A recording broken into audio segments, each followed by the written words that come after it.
Un cessez-le-feu qui tient à un fil.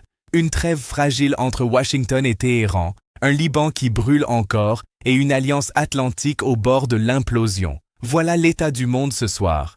Et si vous pensez que la guerre est terminée, regardez de plus près. Commençons par Washington.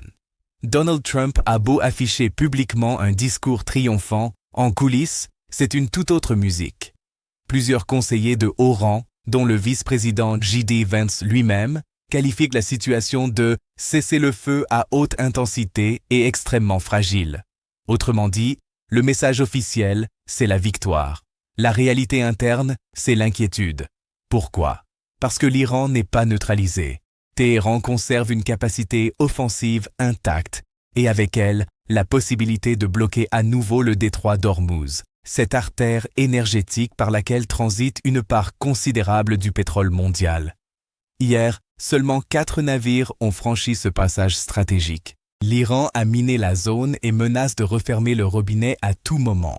Si cela se produit, l'impact sur les marchés mondiaux sera immédiat et brutal. Trump, de son côté, a maintenu un discours de fermeté. Il a déclaré que les forces américaines resteraient déployées dans la région avec des munitions et des armements renforcés jusqu'à la conclusion d'un accord durable. Il a posé ses conditions clairement. Aucune arme nucléaire pour l'Iran et le détroit d'Ormuz doit rester ouvert. Mais derrière ces mots, la vraie question que se posent les analystes est la suivante. Cette trêve de 2 semaines est-elle le début d'une paix véritable ou simplement une pause tactique avant une nouvelle escalade? Et pendant que Washington célèbre, le Liban, lui, saigne. Israël a lancé mercredi sa plus puissante offensive contre le territoire libanais depuis le début du conflit, frappant plus de 100 cibles en seulement 10 minutes. Bilan provisoire, 254 morts et plus de 1100 blessés. En réponse, le Hezbollah a annoncé de nouvelles attaques contre Israël, accusant Tel Aviv de violer l'accord de cessez-le-feu. Le nœud du problème? Washington et Tel Aviv soutiennent que le Liban n'est pas inclus dans la trêve. L'Iran et le Pakistan, qui jouent le rôle de médiateurs, affirment le contraire. Cette ambiguïté est explosive et elle risque de faire dérailler l'ensemble du processus diplomatique. Sur le front de l'OTAN, la tension est palpable. Trump a reçu mercredi le secrétaire général Mark Rutte à la Maison-Blanche pendant 2 heures.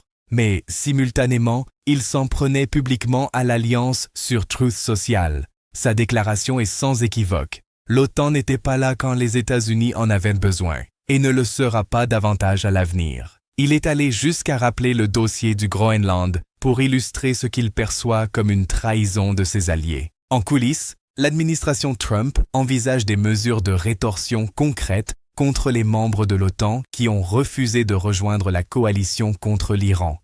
Retrait de troupes américaines, fermeture de bases militaires, notamment en Espagne, en France ou en Allemagne. Une recomposition profonde de l'architecture sécuritaire occidentale est en train de s'opérer sous nos yeux, mais il reste une lueur diplomatique. Ce samedi, à Islamabad, sous haute sécurité pakistanaise, une délégation américaine de haut niveau, conduite par J.D. Vance, l'envoyé spécial Steve Witkoff et Jared Kushner, rencontrera des représentants iraniens. Au cœur des discussions, la question de l'uranium hautement enrichi.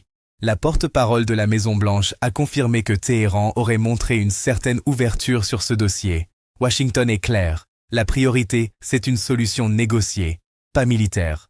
Un signal encourageant, même si tout reste à construire. Ce que nous voyons aujourd'hui, c'est un équilibre extraordinairement instable. D'un côté, une trêve fragile qui pourrait s'effondrer au moindre incident au Liban. De l'autre, une diplomatie qui tente de prendre corps à Islamabad. Entre les deux, une alliance atlantique fracturée et un détroit d'Ormuz qui reste sous tension. La question n'est plus de savoir si la paix est possible. La question est de savoir si les acteurs en présence ont encore la volonté politique de la construire. Réponse attendue ce week-end? On vous en reparle sur Géodécortiqué.